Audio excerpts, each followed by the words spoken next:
No entiendo qué pasó. Lamentablemente, hoy en la mañana también di clases y en el mismo sentido, mi cámara, no sé si es cuestión de mi equipo, de mi computadora o qué, no sale el video. Ustedes ahorita no pueden ver el, el video, valga decirlo así, ¿verdad? Entonces, en la mañana yo trabajé de esta forma. Me tocó quedar la clase sin video, únicamente presentándoles las diapositivas. A mí sí me aparece la luz de mi cámara encendida, es decir, que mi cámara estaría funcionando. No entiendo por qué.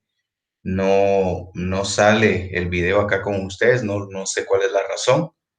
Entonces, pues vamos a trabajar así para no perder la clase. Mis estudiantes vamos a hacerlo, ¿verdad? Les voy a compartir mis diapositivas como siempre se ha hecho y escuchando mi voz. En este momento voy a compartir. Hagamos una cosa, por favor. Ustedes en este momento escríbanme al correo de la universidad.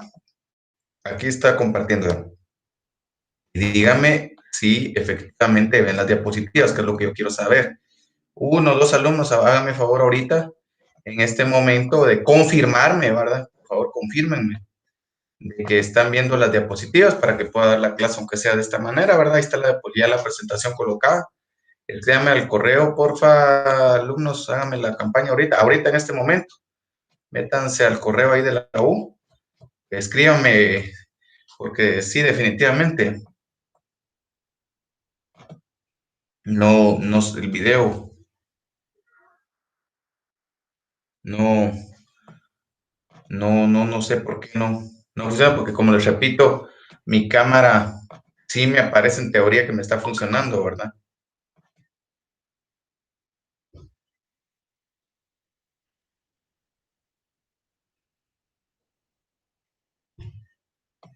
Confírmeme, porfa, escríbame para saber que puedo continuar con la clase.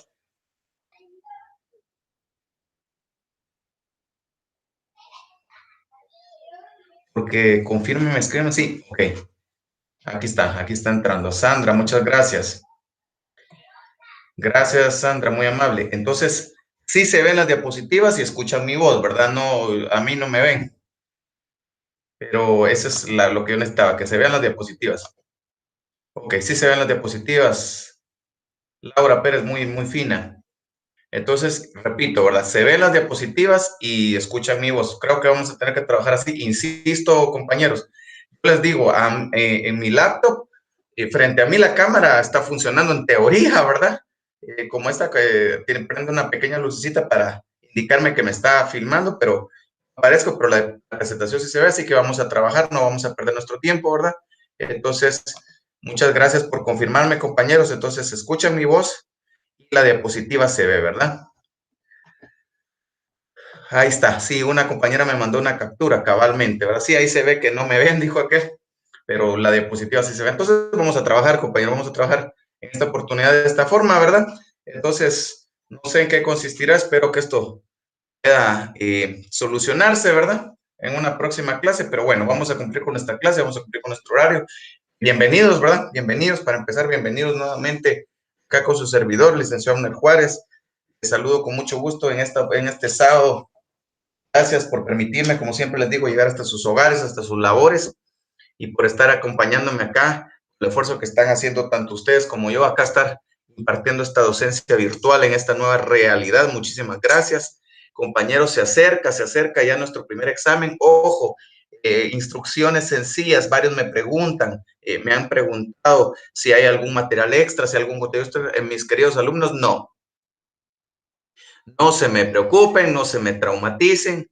El contenido del examen es exclusiva y categóricamente de las clases que yo les he impartido. Es decir, lo que yo he explicado en clase es lo que va a venir, siempre lo insisto de esta forma. Entonces, por favor, únicamente los videos están subidos en la plataforma de la universidad y ustedes han compartido con sus servidores estos videos. Entonces, perdonen, las anotaciones que puedan ir tomando, que hayan tomado, son las que les van a servir. siempre pregunto de lo que yo expliqué, de lo que yo di, no pregunto de otro lado. Entonces no se complique en la existencia, en pensar, en ubicar que en otro hay otro material, otro material. No, compañeros. Lo que se dio en clase es lo que se pregunta, así es que la forma en que yo veo y que me gusta trabajar, ¿verdad? Entonces, compañeros, les agradezco su presencia nuevamente, bienvenidos a esta oportunidad esta tarde y vamos adelante. Vamos adelante. Muchas gracias, Julio. Me confirman que se escucha mi voz y se ven las diapositivas. Excelente. Entonces, trabajemos de esta forma, ¿verdad? Ahí sí que no me van a ver en esta oportunidad, que estoy algo feito, pero ahí vamos. Adelante, mis queridos alumnos, démosle pues. Entonces, tenemos la diapositiva, Derecho a Integración, estamos en la semana ya 5. Proceso de formación de la economía mundial, este es el tema que nos va a tocar en esta oportunidad. ¿Qué vamos a ver en esta oportunidad? El objetivo que me propongo es que el estudiante conozca el proceso de formación de la economista de los países desde su inicio, el desarrollo, así como los derechos y obligaciones de los estados. Ok, partamos de algunas premisas, compañeros, partamos de algunas premisas. Estamos hablando que existe esta globalización, ya lo discutimos, estamos hablando que la integración busca fomentar, generar esa unidad entre los estados. Estamos hablando que el derecho de integración se va a desenvolver dentro del derecho internacional. Tenemos claro que es el derecho internacional. Entonces, en medio de todo esto, ¿verdad? En medio de toda esta situación, nosotros debemos comprender algunos conceptos en cuanto a hablar de poder integrarnos, las formas de gobierno, las formas económicas, porque indudablemente para que nosotros podamos platicar de que vamos a integrarnos con otros estados, que vamos a generar procesos de integración, procesos de unión, también tenemos que ser afines. Hay que partir de eso, hay que partir de una afinidad cultural, social, ideológica, política, ¿verdad? Hay que partir de esas premisas. Entonces, ya vimos el desenvolvimiento de la integración económica, las fases de economía, y en esta oportunidad quiero compartir con ustedes la economía mundial y el sistema capitalista. Aquí nos vamos a meter un poco a problemas, ¿va, compañeros? Nos vamos a meter un poco a conceptos relacionados a el sistema de la economía mundial, el surgimiento del capitalismo. Nosotros hemos oído el capitalismo, tenemos ideas, tenemos conceptos. ¿Qué es el capitalismo, verdad?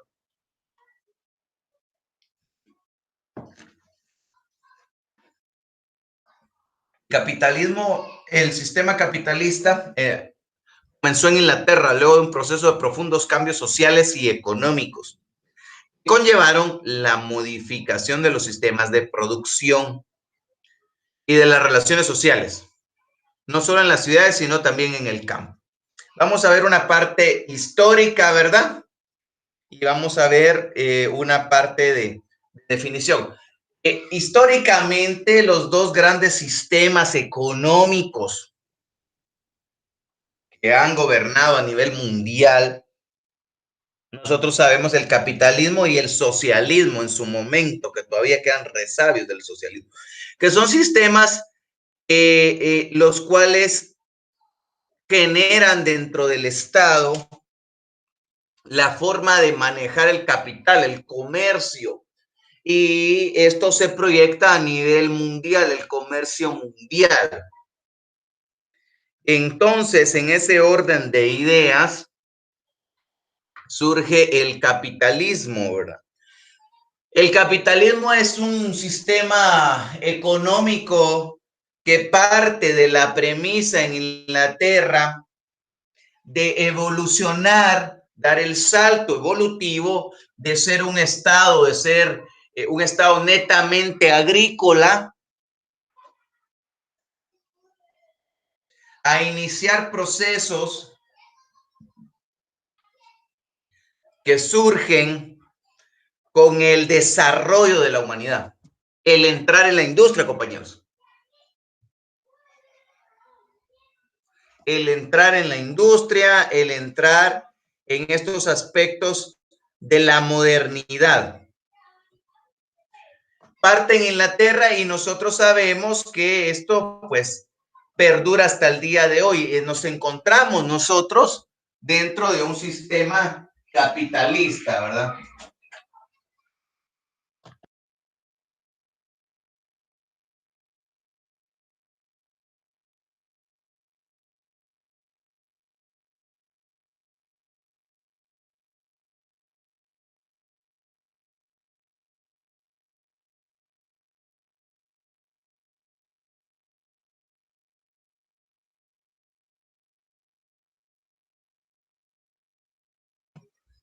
Entonces, ese sistema, disculpe compañeros, ese sistema capitalista que inició en Inglaterra impacta la economía mundial y llega hasta nuestros tiempos, ¿verdad? Llega hasta nuestros tiempos, porque es el sistema que eh, está incrustado en los estados. La forma en que el ser humano entra en el comercio mundial, entra en la industria, genera el auge del capital, el auge de la economía, el auge del dinero. Y esto empuja también el desarrollo de los estados. Revolución industrial. Inicia la revolución industrial en aquel país, en Inglaterra, después o de los mediados del siglo XVIII. El trabajo asalariado se difundió en los centros urbanos y también en las zonas rurales. Muchos campesinos desplazados de estas últimas contribuyeron al crecimiento de las ciudades donde se estableció la mayoría de las nuevas fábricas. La revolución industrial fue un movimiento por el cual, como lo decía, en Inglaterra ha surgido y luego en toda Europa, un empuje de salir de la edad agrícola, de salir de vivir de la agricultura a movernos a centros urbanos donde empiezan ya las fábricas, la manufactura, compañeros, la manufactura. Trabajamos en grandes líneas de fabricación donde se empieza a manufacturar, se empieza a construir productos de manera industrial, de manera rápida, en globo, en masa. Ya no es que sembremos y cosechemos, ya es que construimos de manera industrial acero, hierro y cualquier otro producto que se nos ocurra, ¿verdad? Zapatos. Ya no es que una persona aislada hace un zapato, se empiezan a elaborar, a fabricar de manera sistemática, ya participan que 100, 200, 500, 1000 trabajadores en la fabricación, ya se divide, unos fabrican la suela, otros el cuero, otros los cosen, etcétera. Hay una fabricación, hay una industrialización de las labores. Y esto generó, ¿sí?, que mucha gente se empezara a mover a los centros urbanos con el objetivo, porque ya empieza el tema de convertirse en asalariado, a cambio de su labor, a cambio del ejercicio de sus conocimientos, a usted se le paga. Eso es el empuje del capitalismo.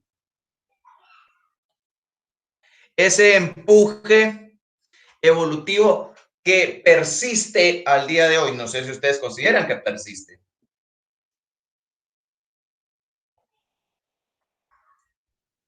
¿Será que esto persiste, compañeros? ¿Será que esta realidad existe? Por supuesto que aquí lo estamos viendo desde un punto de vista histórico, cuando surgió. ¿Será que mucha gente migra del interior de la República a la capital en busca de trabajo, por ejemplo? ¿Será que en la capital hay más oportunidades de trabajo, pero hay muchos, en la capital se centran muchos, como le llaman, maquilas, ¿verdad? Las maquilas no es otra cosa que esas fábricas, ¿verdad? Son esas fábricas.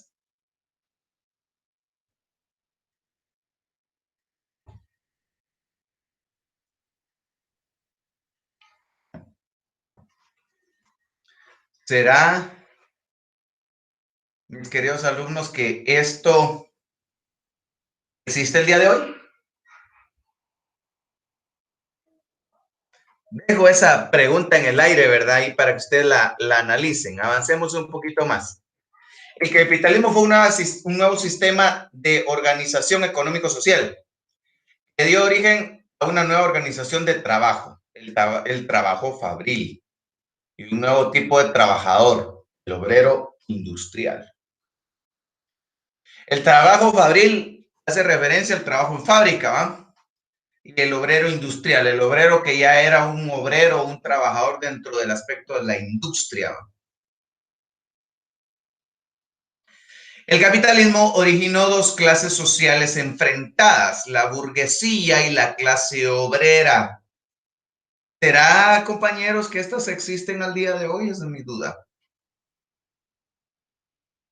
Vamos, la burguesía, dice, propietaria de todos los medios necesarios para la producción, como para los establecimientos industriales, la maquinaria, la tierra, las herramientas.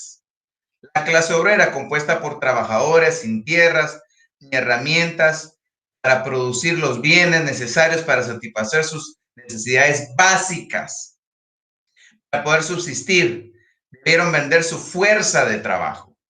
Las fábricas recibían un salario, un pago en dinero a cambio de su trabajo, de su labor. Entonces, compañeros, yo les dejo a ustedes en mente, ¿será que estas clases sociales surgidas dentro del capitalismo existirán? Por supuesto que el nombre de burguesía ha cambiado a lo largo del tiempo, ¿verdad? Estamos hablando de, insisto, un aspecto histórico. La clase obrera, la clase trabajadora, el proletariado. Hemos oído esa definición, el proletariado. ¿Existirá el proletariado al día de hoy? La pregunta es necia quizá, ¿verdad? Entonces, la burguesía surge dentro del capitalismo como propietaria de la fábrica, de los medios de producción, de las herramientas, de la tierra. El proletario, el obrero, que no tiene medios, que no tiene tierras, necesita, ¿qué es lo único que tiene ese obrero? Su cuerpo, su energía, sus manos. Y vende estas cosas a cambio de un salario. Tu tiempo vende, ¿verdad? A cambio de una remuneración económica. Esto surge en el capitalismo. Esto surge en el capitalismo.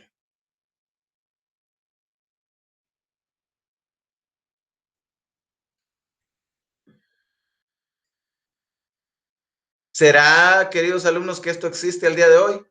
Insisto, ¿verdad? Y disculpen, la pregunta es necia.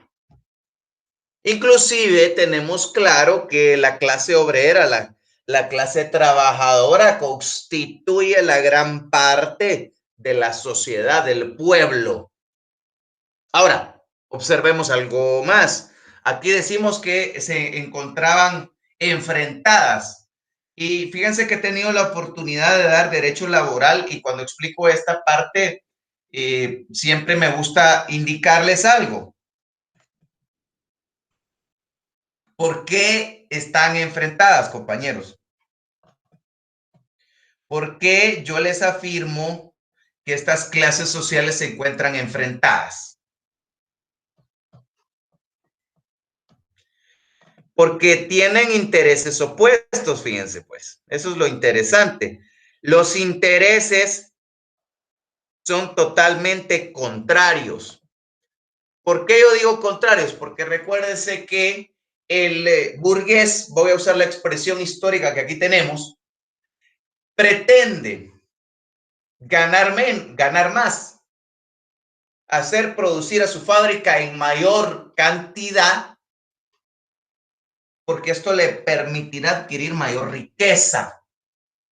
Pero ojo, cuando dice que quiere ganar más, ¿cómo gana usted más como industrial? Que produzca más, pero no solo que produzca más, que gaste menos.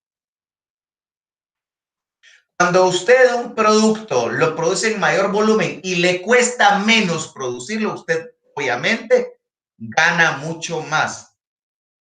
Y uno de los grandes costos de la producción, de la fabricación, es el salario de los trabajadores, por lógica, ¿verdad?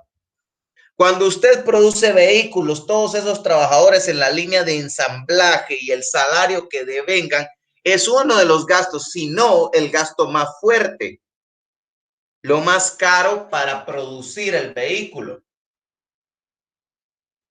Entonces es ahí donde encontramos esos intereses contrapuestos, porque el burgués quiere ganar más y que le cueste menos. El trabajador, por otro lado, tiene los intereses totalmente contrarios. La clase obrera, ¿cuál es su interés? Trabajar lo menos posible y ganar lo más posible. ¿Se dan cuenta cómo son intereses contrapuestos? El patrón no quiere que el trabajador trabaje más y pagarle menos, mientras que el trabajador quiere trabajar menos y que le paguen más. Ahí la raíz de esa conceptualización del enfrentamiento entre las clases surgidas a partir de la evolución histórica, la revolución industrial, donde surge estas clases sociales por culpa, si cabe decir esta expresión, de la industria, de la producción, de la manufactura. Por supuesto que, claro, ¿verdad? La revolución industrial también aportó el desarrollo económico, la evolución, el empuje tecnológico, porque indudablemente así fue. Avancemos. Como ya se ha señalado, en la primera fase de la revolución industrial había comenzado en Inglaterra, en el siglo XIX, finales del siglo XVIII, como lo dijimos, sobre todo a mediados del mismo, ¿verdad? Se advierte una segunda fase, ya extendida a otros países europeos, tales como Francia, Bélgica, Alemania, Holanda, y un poco más tarde en Italia del Norte. En América del Norte, los Estados Unidos experimentó rápidamente un proceso similar, intensificado a partir de la Guerra de Secesión de 1861 a 1865. Hacia finales del siglo XIX, también Japón se incorporó al proceso de industrialización. Este proceso de la revolución industrial fue permeando a nivel mundial, fue llegando a nivel mundial a diversos estados con el empuje de ser trabajador de obra, de mano a ser un trabajador, a ser un empuje de fábrica industrializado, donde ya existía la mano de obra definitivamente, pero con el apoyo ya desde otra perspectiva, de forma masiva, utilizando maquinaria, vaya, pues la maquinaria de la época. Este empuje es el que nos genera, compañeros, el surgimiento de el capitalismo.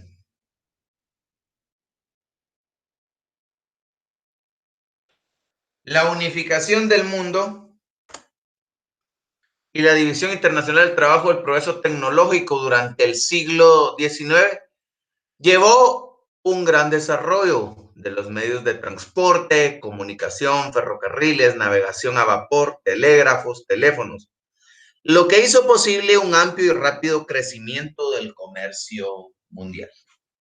Entonces, siglo XIX, finales del siglo XVIII, esta revolución industrial, y por eso se llama revolución, porque revoluciona todos los conceptos, hace que se desarrolle también los medios de comunicación, hace que se desarrolle medios de transporte, lo cual implica, ¿verdad? Lo cual implica que se da el empuje de comercio mundial, porque obviamente, compañeros, cuando hablamos de producción en masa, también tenemos que ponernos a pensar a quién le vamos a vender esa producción en masa. Ya no solo nos alcanza el mercado interno, sino que tenemos que producir para el mercado internacional.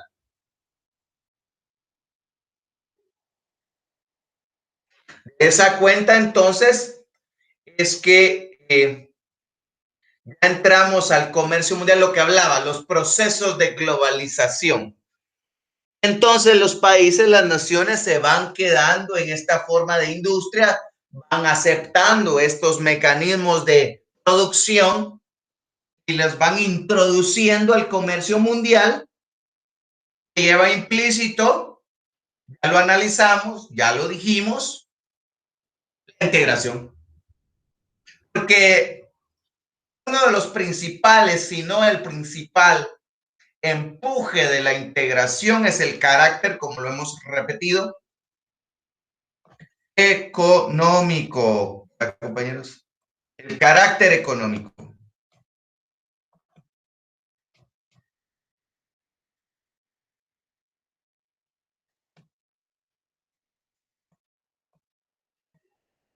El carácter económico.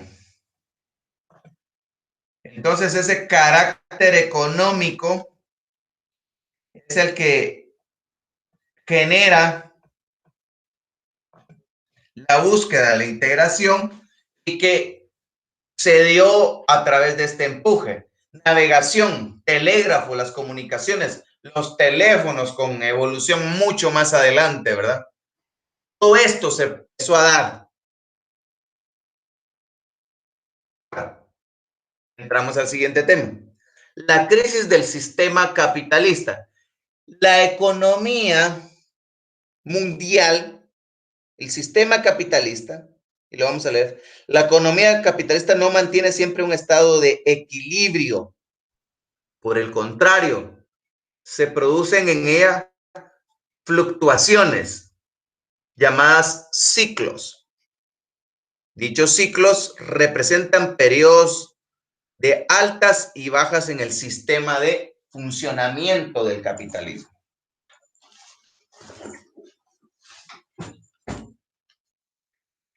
Entonces, el sistema de capitalista está a todo vapor, ¿verdad, compañeros? Con la revolución industrial, pero el sistema no es estable, no es estático.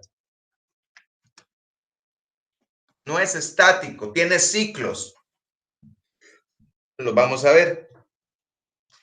Y empezando entonces, cuando hablamos de integración, cuando hablamos de unidad entre los estados, cuando hablamos de estos aspectos, estamos en un mundo globalizado por el Internet, por la comunicación, por todo lo que ustedes quieran.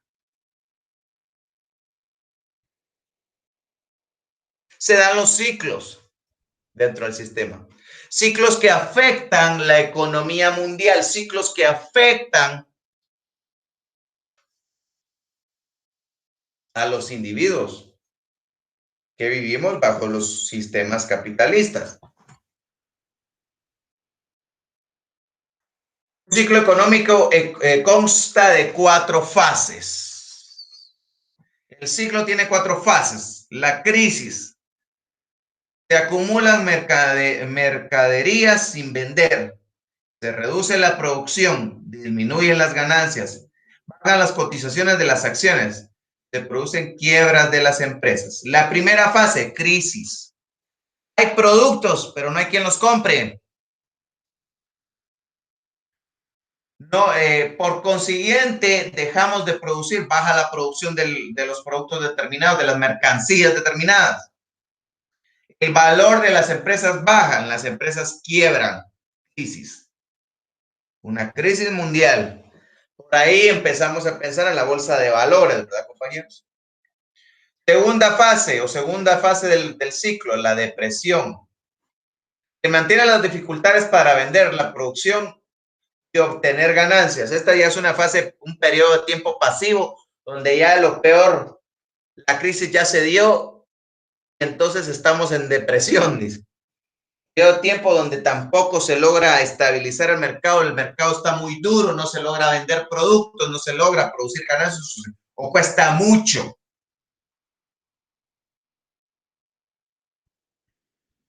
Tercera fase, reactivación. Los niveles de producción comienzan a recuperarse cuando existe un mayor poder de compra y un alza en la demanda de los artículos de consumo. La economía lentamente empieza a recuperarse. Usted poco a poco empieza a sortear la crisis y ya le permite comprar más productos. Cuando usted compra un jabón de baño, ahora tiene un poco más de dinero, compra dos de una vez. Y así sucesivamente, porque esto hace que la tienda, como ya se le acabaron rápido los jabones, en vez de pedir 100, ahora pida 200. Eso obliga a la fábrica, en vez de fabricar solo 1000, ahora fabrica 2000, porque la demanda empieza a aumentar. Por último, la fase del auge. La capacidad productiva llega a un punto más elevado y se repiten las condiciones para que se produzca una nueva crisis y en consecuencia inicio de un nuevo ciclo. Los ciclos rotan, compañeros, van girando. Esto significa entonces que a pesar de que hayamos superado un ciclo, todas sus fases, todas sus etapas, va a volver a ocurrir. Y esto tiene que ver, por ejemplo, con esa economía mundial en la que nos encontramos. Esa economía mundial en la que nos encontramos porque lo que sucede dentro de la economía nos afecta a todos. Ese es el tema. Y por eso, un ejemplo claro, palpable para nosotros, real, para la persona común, es la gasolina. La gasolina sube o baja de precio. ¿De acuerdo a qué, compañeros? ¿Qué factor se toma en cuenta? No es otra cosa que la economía mundial. La economía mundial es la que decide estos aspectos. Dentro de esta globalización en la que vivimos, cuando existe una guerra en Irak, en Irán, hay menos petróleo, hay especulación, hay una crisis. Por temor, las compañías producen menos, producen más, etcétera, etcétera. No se vende, se acumulan mercancías, ya no se transportan determinadas mercancías al Medio Oriente, como no se compraron, se quedaron varadas, tiradas, se sobrecarga el mercado de esos productos, etcétera, etcétera. Entonces está la crisis, la depresión, la recuperación y el auge. Todos estos factores pasan, entonces nosotros nos podemos detener y darnos cuenta que muchas veces los aspectos económicos de nuestro país, Guatemala, son influidos por circunstancias externas que no tienen nada que ver con nosotros. Es ahí donde nos damos cuenta que el vivir en este mundo globalizado nos afecta. Hoy estaba viendo que la gasolina subió, ya llegó a 25. La capital creo que está un poquito menos, pero ya subió. Fuimos a 20, creo. Yo recuerdo hace bastantes años cuando la gasolina estaba a 15 quetzales. Qué bonitos recuerdos. Un tiempo que llegó a estar a 30, 37, yo creo que ya estaba queriendo llegar a 50. Ojalá Dios nos libre de llegar hasta ese nivel. Porque ahí sí nos fretamos. Esto es producto de la economía mundial.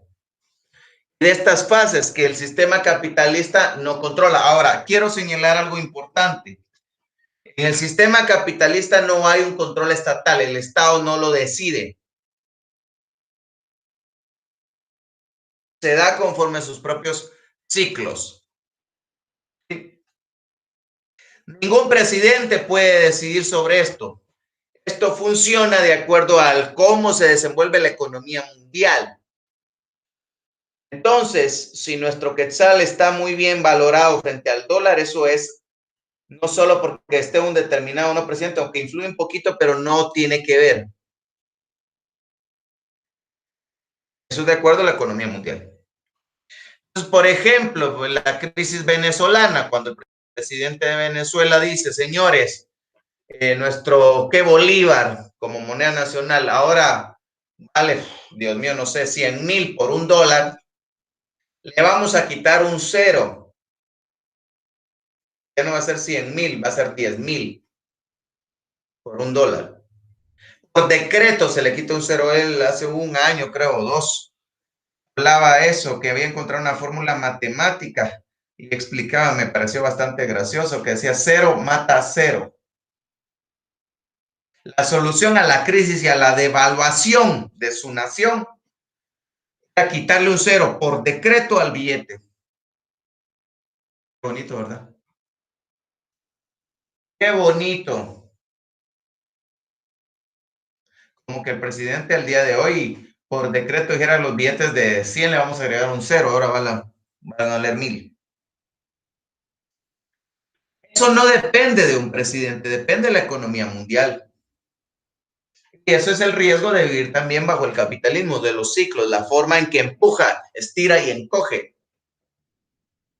Cuando hay auge, hay mucho trabajo, hay riqueza, la riqueza permea también a la clase obrera porque hay más trabajo, le pagan mejor, porque la empresa para la que usted trabaja, la compañía para la que usted labora, también si está en ganancia, tiene mejor capacidad de pago, es más puntual en el salario de usted. Pero cuando la empresa deja de vender, que empieza a trastrabillar, le empieza a costar, empieza a cortar personal, todo lo demás.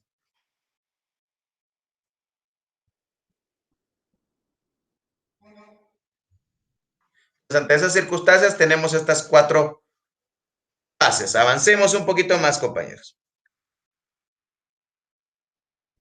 Derecho de los estados. En clase anterior hablamos un poquito de esto, pero hoy lo quiero ampliar un poquito más. Tenemos derecho de los estados. En la Conferencia Internacional de América se firmó la primera Convención sobre Derechos y Deberes de los Estados, porque hemos hablado en repetidas oportunidades que el Estado es el principal actor dentro del derecho de integración. Entonces tenemos la Convención sobre los Derechos y Deberes de los Estados establece que la existencia política del Estado es independiente de su reconocimiento por los demás estados. El Estado tiene derecho a defender su integridad e independencia. Esto significa que un Estado es porque es y ya se formó, y aunque otro Estado no lo reconozca, él sigue siendo Estado. Ejemplo, El Salvador dice que para ellos nosotros no somos Estado, es un ejemplo, ¿verdad? O Honduras o Nicaragua, Guatemala no es un Estado, pero nosotros ya nos hemos formado con los tres elementos que ya conocemos, y aunque sea así, nosotros sí somos un Estado. Tenemos derecho a defender nuestra integridad territorial y nuestra independencia, a no ser influidos, a no ser mangoneados por otros estados que nos quieran imponer su voluntad. Y cuidado aquí, compañeros, aquí me voy a meter un poquito de problemas y les voy a dar un poquito de una opinión que yo tengo en un tema. Es válida las opiniones de todos y respetamos las opiniones de todos. Cuando estuvo CICIG en Guatemala, un órgano que venía con una determinada función, que cumplió a mi criterio bien cierta parte, pero después a mi criterio empezó a cambiar y se volvió un aparato político. Político porque obedecía a normas políticas y quería imponer voluntades de países extranjeros. Entonces hay una vulneración a la independencia. Guatemala puede gobernarse a sí misma como Guatemala quiere. ¿Por qué digo esto? Cuando la CICIG intentó, estaba exigiendo, pidiendo una reforma a la constitución política de nuestro país, imagínense ustedes. Cuidado, cuidado. Yo sé que hay, y me imagino entre ustedes, compañeros, hay algunos que tienen un criterio muy respetable hacia la CICIG y es válido, como les digo, aquí respetamos todos los criterios. No les estoy tratando de influir en nada, no estoy dando mi opinión, pero un órgano internacional dirigido por una persona que no es oriunda de nuestro país, pretendiendo reformar la Carta Magna, el corazón de nuestra nación, quizá buscando acomodarlo a conceptos e ideas de otras naciones. No es válido, compañeros, porque nuestro Guatemala debe gobernarse soberanía a sí mismo personas guatemaltecas, que ahí quiero yo centrar mi opinión, ¿verdad? No puede haber, no puede permitirse que el Estado de Guatemala se le vulnere su independencia. Cierro ahí ese metidita de problemas. Si alguno quiere darme su opinioncita un poquito ahí, con gusto se les recibo sus opiniones en el correo. Y si alguno quiere que nos sentemos un día con un buen capuchino a platicar de un poquito de política, con gusto, compañeros. Siempre es bueno. Avancemos un poquito más. Igualdad. Los estados son jurídicamente iguales según lo establecido en el artículo 4 del Convenio sobre Derechos y Deberes de los Estados, ya que disfrutan de igualdad de derechos, capacidades de ejercitarlos. No hay estados de primera o segunda categoría o tercera categoría. Todos los estados somos iguales. Tanto Guatemala vale como Estados Unidos vale. Tanto el nivel de Guatemala como el nivel de Italia, de Francia, de Alemania. Ningún estado es superior, aunque sea superior en territorio y población, pero no es en derecho internacional un estado de primera categoría. Por ahí empiezan con aquello, ¿verdad? De primer mundo, países del primer mundo.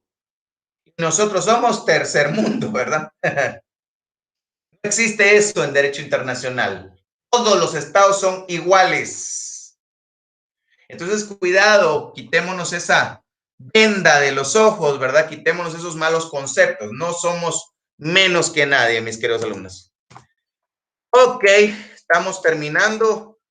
Me marca la hora correcta también para terminar. No me salgan, ya vienen las preguntas. Les agradezco la atención en esta clase un tanto atípica, que desconozco el motivo por el cual la cámara no transmitió, pero igual hemos podido y considero que hemos podido sacar avante esta clase al final del día. Pues me escuchan y no me ven, ¿verdad? Pero gracias por estar con su servidor, mis queridos alumnos. En este fin de semana cerramos con las preguntas que ustedes están esperando. Define el derecho de igualdad de los estados. Ya ni lo menciono porque lo acabo de explicar. Dentro del ciclo económico, defina la fase de crisis dentro del ciclo económico, dentro del capitalismo, ¿verdad? ¿Cuál es la fase de crisis? ¿Cuál es la etapa de la crisis? Dentro del ciclo económico define la fase de auge, lo mismo. Estas dos etapas dentro del ciclo económico, dentro del capitalismo, que ya dijimos claramente que no es estático. ¿Cuál es la clase social de la burguesía? Hay que explicarla, compañeros, definirla, cuál era y en qué periodo histórico se dio, ¿verdad? Y una definición del capitalismo como sistema económico, ¿verdad? Es un sistema económico que se basa, compañeros, ya les estoy dando el chivo acá, en el capital, ¿verdad? Su principal razón de ser del capitalismo como sistema económico es un sistema económico que surge a partir, ¿verdad? A partir de la industrialización y la producción del capital. Ahí sería una definicióncita, ¿verdad? Surge a partir de la industrialización, con la búsqueda, con el ánimo de producir capital económico. Entre paréntesis le podrían poner dinero. Capitalismo es un sistema económico que surge con la industrialización, buscando generar el capital como su fuente principal de su razón de ser. Mis queridos alumnos, Dios me los bendiga. Llegamos hasta acá por esta